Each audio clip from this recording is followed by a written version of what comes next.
This is the Cloud Ace podcast, bringing you the latest in cloud security through captivating chats with fascinating cybersecurity experts who are leaving their mark on the industry.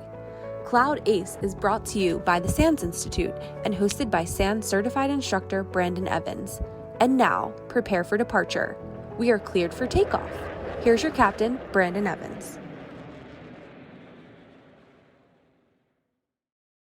I am so happy to talk to Marqueze Q. Sawyers, a senior manager of software engineering at Asurion. Q and I were both members of the Security Champions group at Asurion, which they call the Security Mavens. Q and I worked with each other while I was a developer, as well as when I transitioned to the security team. While Q has stayed on the software engineering side, he is a huge advocate for security transformation at Asurion.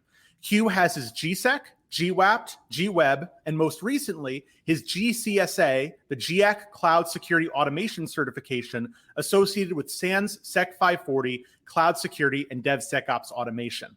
If you're a developer listening, I hope you'll find this conversation useful in determining how security can change and hopefully enhance your career. Q has also done a lot for the Nashville community. Q and I both participated in the 2018 Hack for the Community event, where we developed software for local nonprofits to solve problems that they otherwise wouldn't have the resources to solve. Beyond that, Q is an advocate and participant of a variety of development meetups in town. With that out of the way, welcome Q. Hey y'all, I really appreciate that, Brandon. Thank you for the introduction. Most certainly, all well deserved. Now, to get started, I know you're a big advocate for Asurion's culture and development methodology. So for those who are not familiar with how things work in that organization, can you tell us a little bit about their approach? Sure. So we call it the product team model here at Asurion. We adapted it from the Spotify model, but we're all small, self-encapsulated teams that are responsible for a specific portion of a customer's journey in the apps that we create. So our teams are made up of primarily between 3 to 5 engineers. We'll have a product manager who kind of acts as a liaison between the engineering team and our business. We'll have a designer that's responsible for our user experience, our user interfaces, interviewing our users, doing research on our users. Some teams might have a data scientist if the work is data intensive, but our whole thought process behind the way our teams are made up is that we don't want to have to wait on a decision to be made to move as a team. Like, we want to move quick. We want to fail fast. We want to be really close to our customers. So in being able to do all that, we want everything we need to be in a single team. And that way, we don't have to make decisions at boundaries. We don't have to wait on anybody. We can do anything that we need to do throughout the whole software development lifecycle, from starting with user research all the way to deploying our code, monitoring our code. All that stuff is encapsulated within our teams. And it just gives us the ability to move fast and really build things that our users want based on data. So that's kind of how we are over here at Asurion. So one of the roles that is suspiciously, or maybe not so suspiciously, missing from that list are security folks. So how does security embed within those product teams? Earlier you spoke about our Security Champions program, the Security Maven. So when you were first here, that program was really small. You might have one Security Maven per domain. I think you were the Security Maven for our domain, but since you've left, that program has really grown and exploded. So we're really trying to get a security maven in each one of those journey teams. But if you don't have a security maven in those journey teams, you have one pretty close in your domain.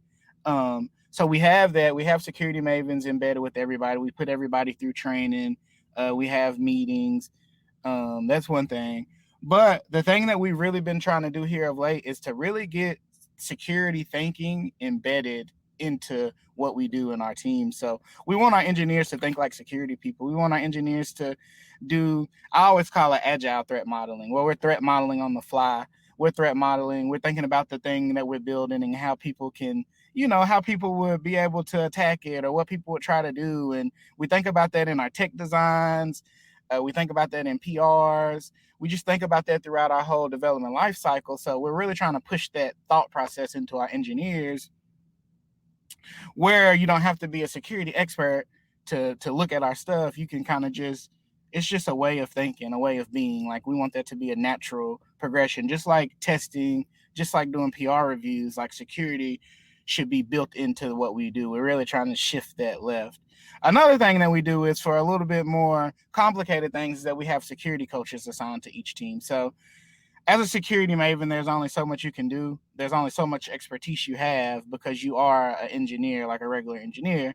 So if you need to reach out about something a little bit more pressing or a little bit more complicated, you're able to reach out to your security coach. You're able to quickly reach out to somebody from the security team and bring them on to kind of help talk you through what you might need to be talked through, or help you through something that may be a little bit more complicated there. So a couple of different ways to handle security here in our product teams. Yeah, that's awesome. And I think that a lot of people listening will be really impressed with what you said about how there's really a security champion, a security maven for each of these small product teams, or they're at least trying to get to that point. Yeah. They may be saying that's unreal, because in their experience, it's hard to get one per organization. So what are some of the things that you think led to that explosive growth of the Mavens program? Was it that management was mandating that more people get involved, or did they take a different approach?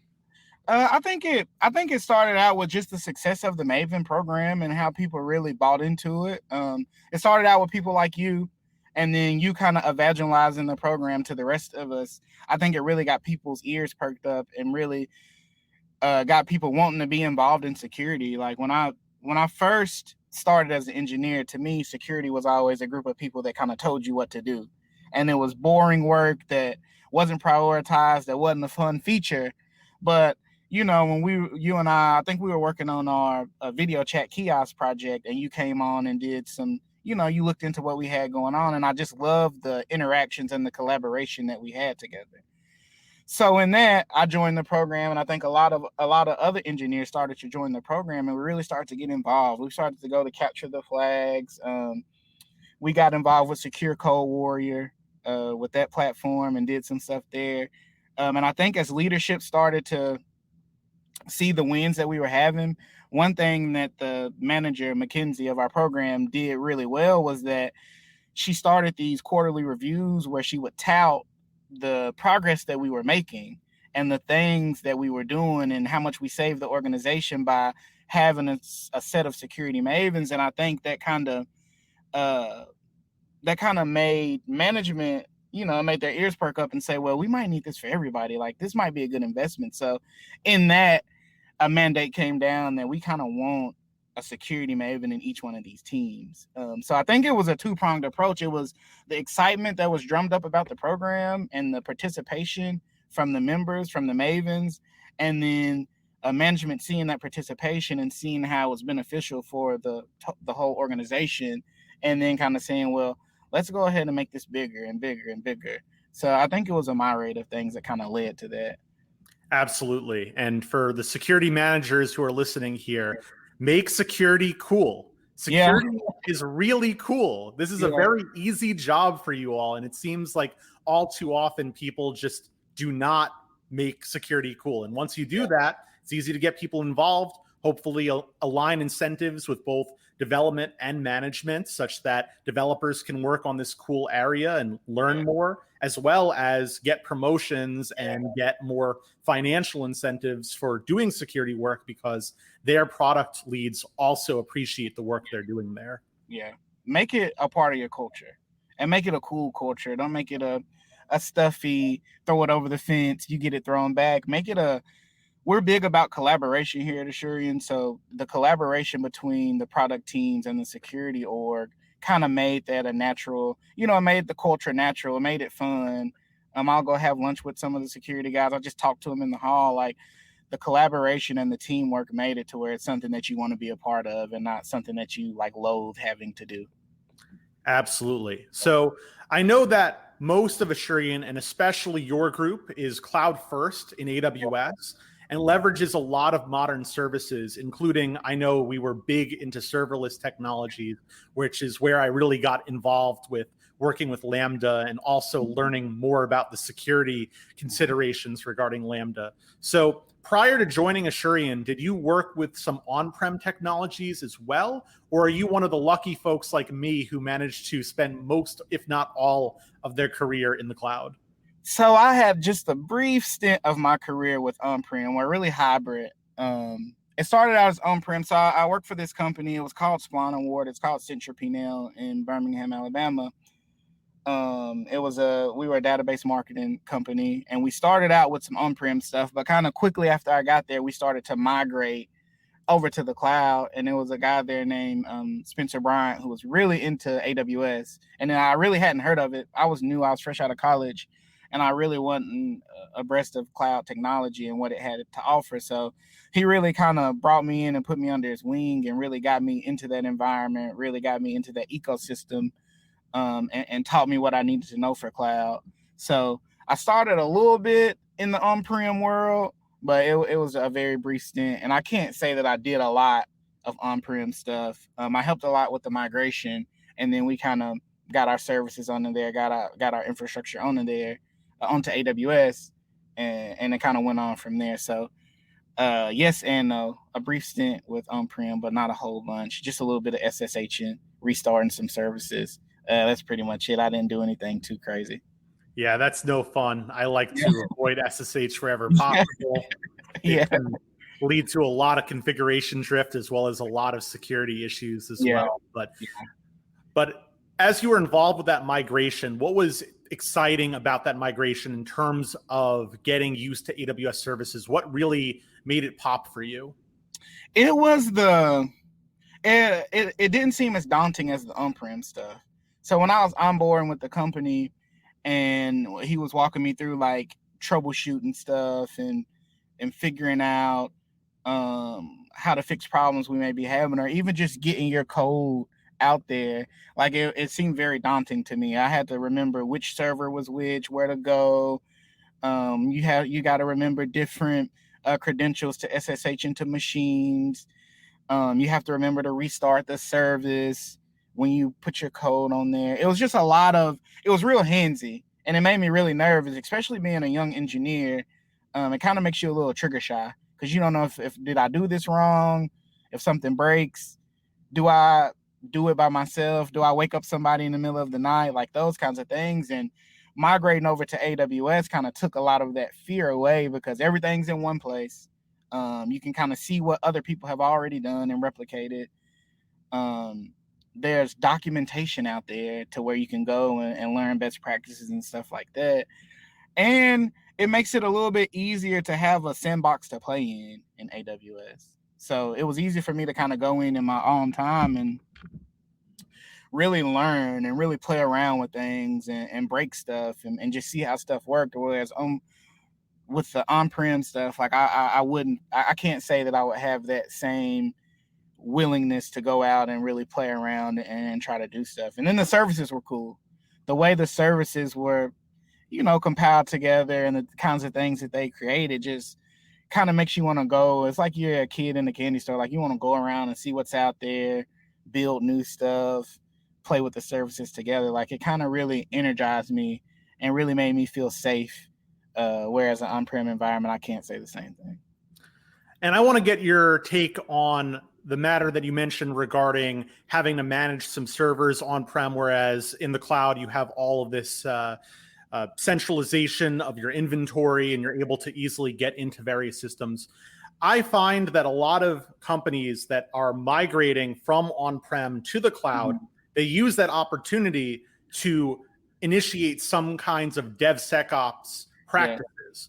But I've seen at the same time in the cloud instances where you have VMs that are special snowflakes that are given specific names, and as a result, they lead to all sorts of configuration drift. And I've also seen on-prem some DevSecOps kinds of solutions. I know that cloud is a huge enabler for DevSecOps, but do you really think it's one-to-one, or do you think it's possible to do DevSecOps or to do the opposite of DevSecOps in each of the environments? I think there's always a possibility to do the opposite, but the thing about the cloud versus, and it just seems like the on-prem stuff is very opinionated and people have a very opinionated way of doing DevSecOps, to where I think you get a lot more best practice type stuff, a lot better recipes in the cloud. Like you have stuff to go and see, well, the industry leaders are doing this, and this is how they set their stuff up. So it makes the communication and the authentic communication between the services in AWS make that DevSecOps portion of your work way easier. Like the things kind of naturally communicate with each other, or it's easy to get them to communicate with each other. Things like GitHub Actions make pipelines easier, and you can communicate. There's all kind of actions to help you communicate with your cloud infrastructure. So I would say, I think it's easy to get off track in both. You talked a little bit about people that migrate. And I think one of the things with migrating from on-prem to cloud is that there's some time that it takes to do it. And in that, you have to kind of prioritize what you're going to do during that time, because you have to keep the lights on. So it's real easy to go from on-prem to the cloud and then have some tech debt or security debt that you have to take care of. But at the same time, there's a lot of recipes. There's a lot of stuff out there for you to kind of speed that up. I can't say that was the case when we first made our migration. I think this might have been 2014, 2015. So a lot of the stuff that we have now wasn't there in place. So we did have some times where we had to kind of cut a corner here or there, do something brute force, or just do something that we didn't think was the best. But it was something that we were a small shop. So it was something to get us started, keep us going, keep the lights on. But now with everything that's out there, it just makes it real easy to build DevSecOps into what you need in your cloud environment. So one of the core things related to DevSecOps is one of the things you mentioned, pipelines and capabilities like GitHub Actions. And there's similar things with Jenkins, TeamCity, or cloud native like Code Pipeline. But GitHub Actions is pretty popular because you're able to orchestrate various actions to happen whenever code is deployed in GitHub, which is what most people like to work with. One of the concerns that I have from a security perspective of these pipelines is oftentimes you're giving these pipelines so many permissions because they have to shape the environment that you're working in. They have to deploy code to your production environment. So how do you balance giving those pipelines the permissions that they need to do the work you need them to do, while also ensuring the principle of least privilege? So that's interesting you say that. Like I've been with teams that have kind of not had the pipelines, and we had to do work to get to that point. They may have started out in Jenkins, they may have started out in something else, and we were migrating over to GitHub Actions. I always tell people, don't go out and grab a role that is already out there that works. Start out with a clean role, maybe find the least thing that you need to at least get the pipeline to start running, and let it fail. And as it fails, add the privilege that you need, and then it'll fail again and add the privilege that you need. Like that's always my approach, because what I've been finding with some of the teams that I've joined lately is that they're not using least privilege, and we have to go in and get it to that point. And the reason that it gets to that point is because we have somebody that's, we never want to reinvent the wheel. So if there's a role out there that already works, we'll go grab that role and plug it in, and we'll use that. But, it has the keys to the castle. So I like to start from scratch and let the pipeline fail because it doesn't have the permissions. And then one thing that I like about GitHub Actions is that you can kind of start from where you failed at. Like you don't have to wait for the whole pipeline to start over. You can start from where you fail, but I like to do my permissions in that way. Like I'll let it fail and add a permission till I get to a point to where it's successful.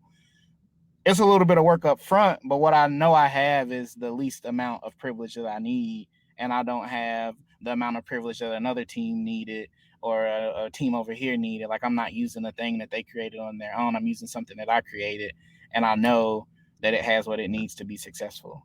And I love that approach for two reasons. One is that the built-in policies that AWS has, as we mentioned in our IAM panel, which was one of the first episodes we have for this podcast, and I hope that people will go back and check that out as well. Those built-in policies are really bad because they don't specify the resource clause of what should be allowed, because AWS has no idea what resources are sensitive and what resources are not sensitive. The other reason I really like that approach is that people often try to go the opposite direction. They start off with a lot of permissions and then remove until things break and then pull back a little bit. But that work, generally speaking, never comes around, right? No, it doesn't. It doesn't. People just delay and delay. They say, okay, that's for tech debt day or tech debt week. And even that mindset of having tech debt or security debt in a particular allocated time, even that's kind of problematic. Yeah, that is problematic. It's interesting that you say that, because one approach that I've taken with my teams is that we don't prioritize tech debt or security debt as something separate from our work. It's a part of our work. So when we're prioritizing our work for the week or for our work for the 2 weeks, I'm always pushing my teams to say, hey, what security work or what tech debt work are we doing this week? Like, I don't like to push it off, because in that situation, what ends up happening is we have a security review coming up, or we have a CSO review coming up or something like that. And now we have to scramble or stay up or do all this stuff to get to a point to where we're comfortable with our posture, versus we kind of do this. We prioritize the highest priority security debt, the highest priority tech debt, and we'll have somebody, maybe it's the on-call person, work on that stuff. So our on-call person usually doesn't work on feature work. They're responsible for tickets that come in. They're responsible for tech debt and security debt. And that allows us to prioritize that work as a part of the work we do for that week. And then we kind of get to, we get to sidestep that problem of having this big allocation, or this big set of tech and security debt that we have to kind of try to be heroes or boil the ocean and do it all at one time, versus we just do it as a part of the work we do every week. To me, that's an anti-pattern. I know a lot of people do it. I know a lot of people are like, we're going to do tech debt for 20% of our week or whatever. But usually what I see with that is that 20% is always allocated somewhere else. There's always a bug that comes up. There's always a little bit of extra work that needs to be done, versus if we can go ahead and prioritize that as part of the work we're doing for the week, we don't have to tote this security debt around with us. So that's the approach that I like to take to it. Or on that one day that you've allocated per week to work on security debt or tech debt, people suspiciously spend a lot of time around the ping pong table. Yeah. Or it's usually a Friday. And it's usually the day, people want to take off Fridays and Mondays, or holidays are on Fridays, the weekend's coming up. People want to take off a little bit early, and you get in on Monday and it's, I didn't have quite as much time to do that work as I thought I had. So it's to mitigate that, we just go ahead and prioritize it as part of the work that we're going to be doing for the week. Absolutely. So for a little bit more context, I know that not a whole lot of people are aware of Asurion, even though they're a humongous business. And those who are aware of them think, oh, that's who I process my phone insurance claims with. So can you share a little bit about what your team or your domain or your organization specifically is trying to build, and what your goals for that technology are? Sure. So my domain is the My Asurion domain. So we're really interested in surfacing our products to our customers. One of the things that has traditionally been like a snag for us is kind of, like you said, people don't know what we do, and people don't know about all these cool services that we have out there. So the mission of our domain is surfacing these products and these things for exactly when our users need them, or anytime for that matter. And then as part of that, trying to surface stuff to our users quickly, we want our engineers to be able to build these things quickly. So we have a couple of platform teams that are responsible for time to market, is what we call them. So they're responsible for helping our teams move a little bit quicker. And then the teams are responsible for kind of surfacing these products to our customers. So we're creating an account dashboard. We have a app that's responsible for surfacing our products and helping our users, do claims or discover new services or chat with an expert with problems they may be having. So that's one side of it. And then I have a team that's Asurion UI. That's our pattern library team. So kind of trying to help our teams move faster and get a consistent brand across our teams is the mission of that team. I have another team that's it's a photos product. So we're backing up your photos for you in the cloud. We're using machine learning to find holidays for you, find trips you've been on, show those trips. Even if you want to search the photos or search like dog and find images with dogs in it, we have machine learning for that. So we have a myriad of technologies in our domain, but we're really wanting people to know how cool Asurion is, and that is just not cell phone insurance. There's apps like the Photos app. There's other services. There's security services. There's Wi-Fi scanning services. There are all these services that we have out there that we want people to know about and use to help them be successful in their everyday life. Yeah, I was definitely very surprised to see all the products that were created there, especially now that you all have moved into the security space as a consumer protection service as well. That's pretty cool. And I would definitely say that folks should check that out as well. And maybe we can put that in the show notes as well for promotional purposes. But you just mentioned about how you want to make sure that your development teams are moving fast to be able to get these products to market. But then you also, a couple sentences ago, mentioned your security reviews and your CISO reviews. And typically speaking, like you said, security does slow things down at best, sometimes grind things to a halt at worst, especially when it comes to cloud-based teams that are so used to moving so quickly. So we've all met at least one security professional that is all about no but instead of yes and. So while omitting names to protect the accused, has security negatively affected your development processes? And if so, how? So I won't say no. And I'll tell you why. Earlier, I talked about the culture of security and the collaboration at Asurion. And it's the problem that I've seen with security teams and other organizations is they kind of feel like the police. They kind of feel like the vulnerability police or the security police. And I don't feel like that's the issue here at Asurion. Like, that's not what we get into. Now, they do tell us, like, that's a bad practice, or you need to work on that, or you need to fix that. But it's definitely a partnership. It's not, hey, this is broke, you need to fix it, and you don't hear from them until they check the vulnerability again. It's, hey, this is broke. Here's some articles on how you could fix that. Here's some code that I've written. Here's a pattern that I've come up with. They're really good about that. And then another thing that kind of keeps us from screeching to a halt that I talked about earlier is that we build security into what we do. So we're not getting to our reviews and we have this big pile of security debt that we have to explain.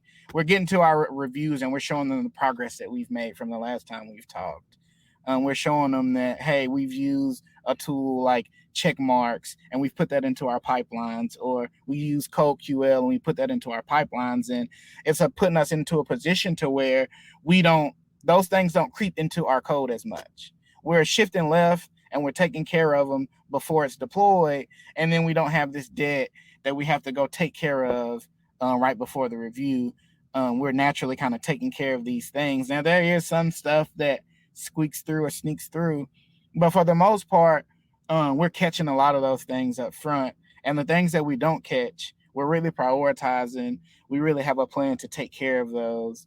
And we're really being held accountable for not taking care of them. It's not like I'll do it and we can shoot somebody off. It's, hey, last time we talked about this, we don't want to see it on the next review. So we're really doing a good job with collaboration here between our product security teams and our product teams. And we're doing a good job of building security into our development life cycle to where we don't have to try to boil the ocean when it comes time to do one of those reviews. That was a really nice answer. I want to prod a little bit more because although, I'm sure that the vast majority of folks are in that collaborative mindset. let's make this easier. Let's go back in time before the Security Champions program blew up, before you really saw that level of transformation. So like right in the beginning of your time with Asurion, I'm sure there was one or two people that got in your way in some capacity with security. So we can pretend like they're no longer there. Give an example of that without naming. Not necessarily, not Asurion, but in other companies. Because I wasn't, before the Security Champions, really the first person from a security standpoint that I was involved with at Asurion was pretty much you. I was a new tech lead. Prior to being an individual contributor, I wasn't really, I was kind of insulated from that relationship. So the first person in security that I pretty much worked with was you. So, but if I take a step further back to other companies, I have ran into that, hey, you need to fix this and you need to fix this now. And this is terrible. And it, really making you feel bad about something that you don't know. Like there's only so much you can know about security when you're not a security professional, and talking with the professional that makes you really feel bad about something that you've done and they don't prescribe anything to help you or they don't point you in the right direction, that feels bad. And that's kind of what I've dealt with in the past. It's, hey, this is broken and fix it, versus, hey, this is broken. This is what you can do to fix it. This is what some of the best practices are. I have ran into those things, and it's been some late nights having to deal with some of that stuff. And it's usually, in the past, it has been when we were getting ready for audits, and having to take care of some of that stuff for an audit or prior to an audit so we can come out looking good. It's, you have to fix all this stuff, and it's just thrown over the fence, and you have to fix it. And you go back to them to get your paper graded, and then you get a D, and you got to go back and start over again, and you get your paper graded, and you get a C+, and you kind of repeat that until you get an A. So that's kind of what I've dealt with in the past, but I can't say that I really dealt with that at Asurion, honestly. And I think that's an important lesson that I keep trying to tell folks is don't attribute to malice, that you should attribute to a lack of knowledge, a lack of experience, because I guarantee you that these security folks, generally speaking, do not know what it's like to work in a fast moving development organization. And yet they're expecting developers to know every single thing related to security. And that's just not the collaborative kind of approach that you really need to have. You need to explain issues so that people understand the business impact. And it's just so frustrating when people end up lecturing folks.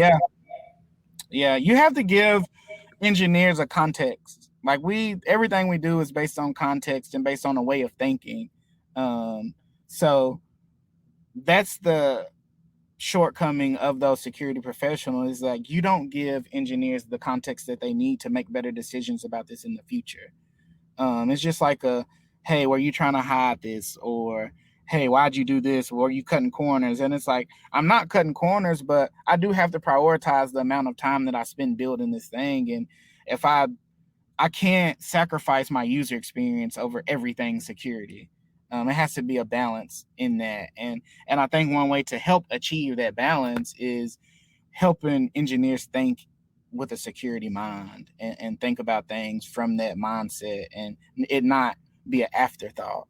So that's one thing that I can say for all the security professionals out there that may look at this or may listen to this, is like, do a better job of passing that context down to your engineers and help them think the way that you think. And don't force feed them. Don't make them think in a matrix. Like, really help them think the way that you think. Really help them make decisions based on how you would make decisions. Give them, teach them how to fish. Don't give them that security fish. Teach them how to fish. Teach them how to think the way you think.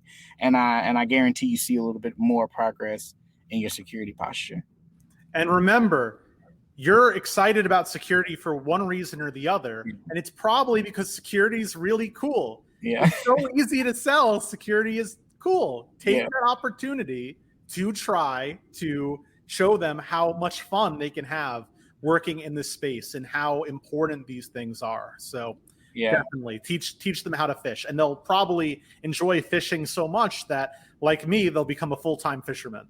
Show them a cool exploit. Like, don't just tell them, hey, this can be exported this way, or this is how what happens if you don't filter your inputs, or this is what happens if you don't give least privilege. Like, show them an exploit, pull up a vulnerable VM, or pull up a vulnerable web app or something like that and show them. That's way cooler to me. And that's one thing that you showed me. You showed me some of the vulnerable stuff that was out there. You showed me, invited me to some capture the flags, stuff like that. Like, that's what clicked for me. That's what made security cool. To me, it was just like, hey, here comes this guy telling me all this stuff that could potentially happen that will never happen. It's too hard for that to happen. But in seeing the way exploits happen or doing the capture the flag, you see that stuff and you're just like, this is not, you start to think to yourself, this is not as hard as I thought. And quite frankly, this is cool. It feels like you're kind of in a chess match with adversaries when you do it that way. And in turn, it makes security cool. Makes it something fun to play around with. Yes, I definitely love playing cybersecurity chess. I wish I was as good at regular chess as I am at cybersecurity chess. But I heard you're not too bad at regular chess either. I don't know. I don't know about that. I'm in comparison to the amount of hours invested, I'm definitely worse than I should be. But that's a conversation for another time. So let's talk a little bit more about security tooling as well, because you mentioned a couple tools throughout. And you mentioned one tool that I wouldn't say I'm particularly fond of, which is checkmarks. And that's not even necessarily a slight at checkmarks specifically, but more about static analysis in general, is you get so many false positives, which just end up being something that you spend so much time just weeding through what actually matters. So number one, I'd like to get your take on static analysis and whether or not it provides that much value. But I'd also like to know which tools you do like, especially the tools that and the services that AWS provide. So that's interesting that you talk about check marks, because the false positive review in and of itself is a job. Like, having to go and manage those. Like, we have a whole thing, a whole form at Asurion for managing false positives and getting rid of those. So I think static analysis is okay. It's kind of like a cold smell type thing, to where it's like we can see us trending in the wrong direction. We can see it helps us identify bad patterns. I really like CodeQL. That's something that we've been using in our pipelines for with our GitHub actions. I'm liking that. And can you tell us a little bit about CodeQL for those who don't know? CodeQL is just an analysis tool that's kind of built in. Well, I don't know if it's built in or if it's a plugin. I don't know that much about it. It was introduced to us by one of our security professionals. He added it into our pipelines, but it kind of, as a part of our pipelines, it shows us, hey, this is a problem that you have, and this is a bad code smell. This is something that you need to take care of. It kind of has a lot of stuff built into it, like secret scanning, static code analysis, different things like that. But it's built into our pipelines, and it's set up in a way to where we can't publish our code. We can't close a PR until we've addressed the things that come across from CodeQL. And I've been talking a lot about shift and left, and that's kind of one portion of it is, hey, CodeQL takes a look at what we're trying to put out there, and it kind of acts as a gatekeeper for us to keep some of that debt out of our system. But I can't say that I've read into it that deep. I did a little bit of work to get it into our pipelines. I go and look at their reports, but I haven't done anything deeper than that to look into it, honestly. For sure. And there's all these tools, all these services that we use, and it takes a lot of work to investigate how they work underneath the hood. And that's, something that I'd encourage security researchers to spend their time on, is just look at these services that your developers are using and try to understand what their strengths are, their deficiencies. And maybe the next time you work with a team and you're trying to get them onto static analysis, maybe you'll recommend this particular or newer capability instead of one of the more traditional tools. And what other types of security tools or AWS services do you have experience with or enjoy working with? I've done a little bit of work with Burp. Before we like to use Burp prior to doing our pen tests. So before we have a team spend a lot of time on pen tests, we'll run through a Burp scan to kind of try to figure out some low hanging fruit that we have that we can take care of, and it helps us spread out our security team a little bit more to where they're not spending as much time finding things that could have been found with the burp scan. So I like burp. I did a little bit. I can't remember which one of the SANS classes it was, but we did a lot of labs with the burp scanner. I thought that was cool. Probably 542, the web application penetration testing class. Yeah, the GWAP. Yeah, that was fun. Because that was my first time being exposed to burp and understanding what it could do. And what I like about it is that it helped transform my thinking about the way to attack stuff. Like automated attacking wasn't something that I thought about previous to taking the GWAP, but then I'm like, it kind of made me think about enumeration and how people could attack in that way. So that was another tool to put in my, I talked about agile threat modeling. That was another tool, another, subject matter to think about as part of that. What else are we using? Sneak is another good one to look at our dependencies. I really like Sneak. It's pretty straightforward. Tells you what dependencies need to be updated. Dependabot kind of does the same thing. We have Dependabot built into our GitHub stuff. So those are a couple tools. We use Brinka, which is a security dashboard. So these different tools that I'm talking about, they all have an output associated with them. And sometimes it can be hard to look at those different outputs in isolation. What Brinka does is it brings all that stuff together, and it gives us a high-level overview of what kind of security issues we're facing.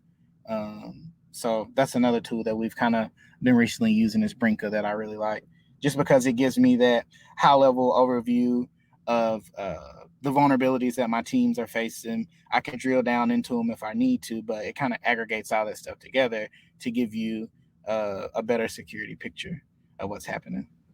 Most certainly. And are you orchestrating or integrating these various tools with AWS in any way, or are they mostly standalone?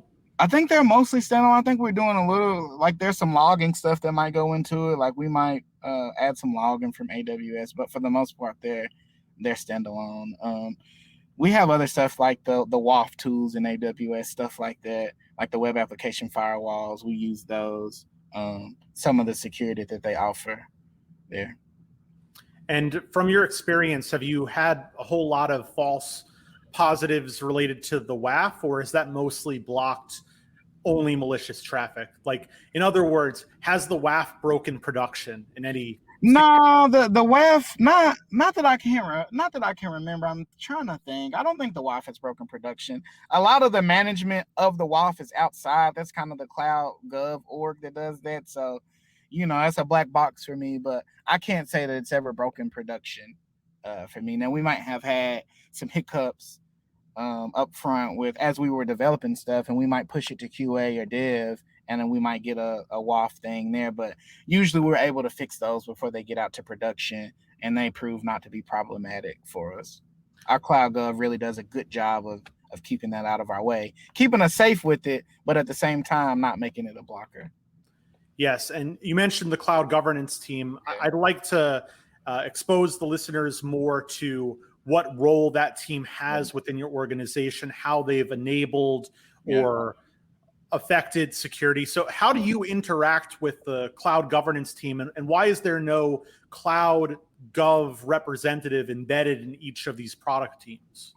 I think the reason that we don't have to embed is because Cloud Gov has done a really good job of automating the stuff that they do. There's some scanning that happens in the background. So they're looking for tags. They're looking for overly permissive IAM roles. They're looking for infrastructure that isn't created based on our best practices. So a lot of that work is automated, and you'll get an email, and it'll even go as far as to delete that infrastructure. If it's not, they'll give you an hour. They'll say, hey, you need to fix this in the next hour. And if it's not fixed, it'll actually delete it. So to your question of why that person isn't embedded, I think they've done a really good job of automating that work. And I think they do a really good job of, really enforcing best practices. That's what I really like about it, is because, as engineers, sometimes we can get into a rush and we'll create something that's not created in the best way. And then in engineer fashion, we have to move on to something else because another big problem comes up and that thing is left out there.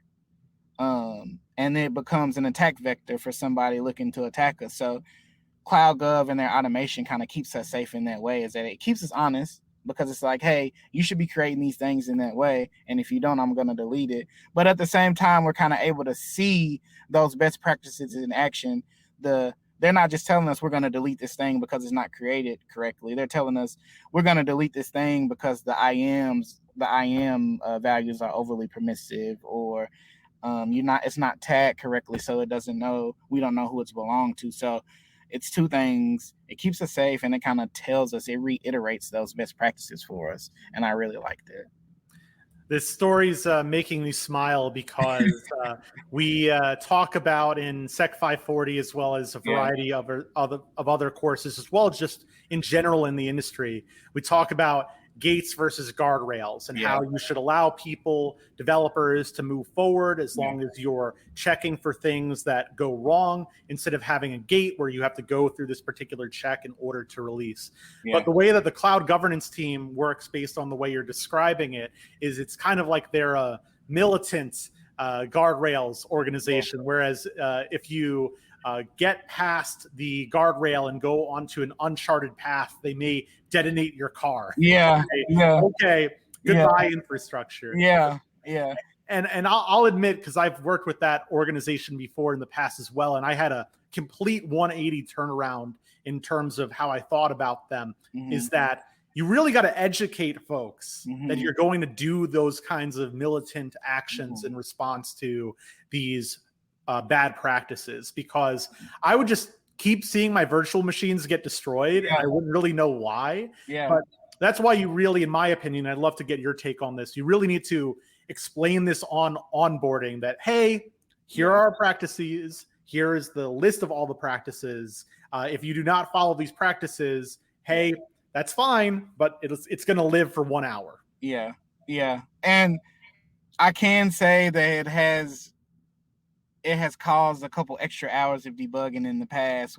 I missed the email, I wasn't paying attention to it, and now I'm using API gateway. I'm trying to hit an API. I'm debugging this thing, and I don't realize why it's not working. And I'm spending time really debugging down a different path. And the main reason that it's not working is because it doesn't exist anymore.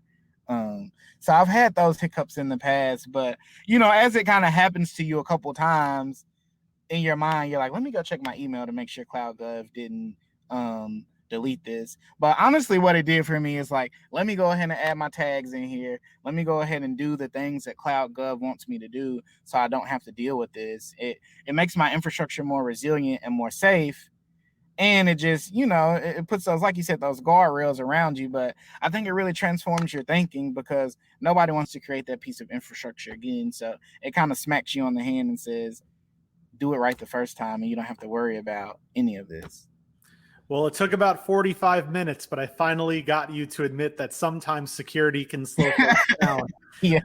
But I appreciate you taking the responsibility and, saying, hey, that's not really their fault. That's the fault of people missing certain things. And hey, we can collaborate. We can ensure that these practices are in fact best practices, and also flag things that are overly locking down our infrastructure, while still making sure that we have those guardrails in place. So they have a role to play. Development has a role to play. We just got to play nicely. We got to play nicely, and we got to, it's a social contract. We got to accept what we signed up for. We got to accept that, hey, we want to be good stewards of our code bases and good stewards of our infrastructure, and these people are here to help us do that. And in turn, we kind of have to do what they say a little bit. And it's like a symbiotic, mutualistic relationship, to where we're better together. And it's not a battle. It's not a CloudGov versus the product team. It's really a collaborative effort. And if we do it right and really pay attention to it, then it makes everybody better at the end of the day.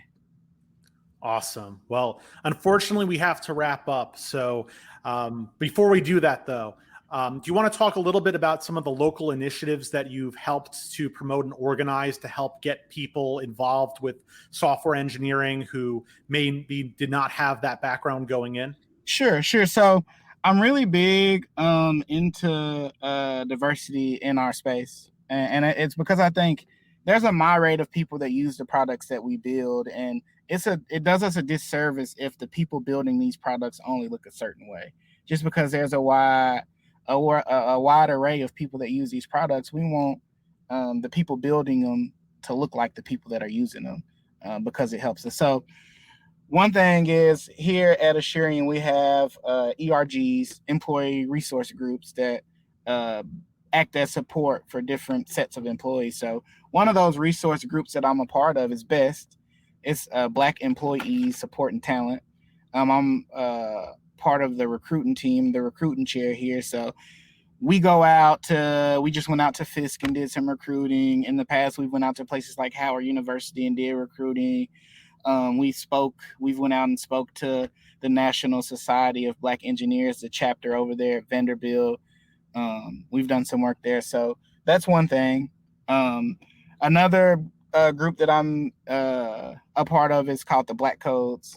And it's supposed to be a safe space for Black engineers. It's a place for us to get together.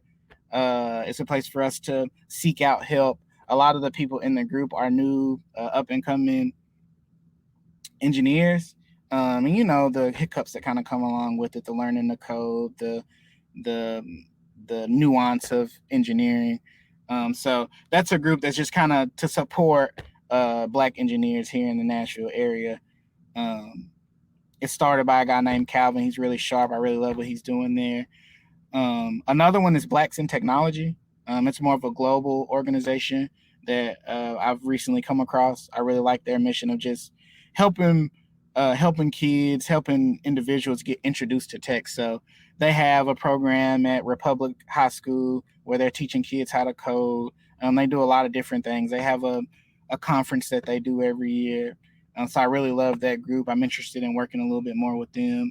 Another group that I really like what they're doing is Pivot Technology. They're a coding school that's geared towards underrepresented minorities. They've really been shaking things up. They have contracts with people like Shift, with people like Amazon. They're really trying to get people into programming through teaching them through a coding boot camp. And then they're doing a really good job about getting those people jobs after they get out of their program. And they're even going into companies and upskilling their workforces within those companies and helping people go through like apprenticeship style programs where maybe you're a frontline worker, but you end up being an engineer.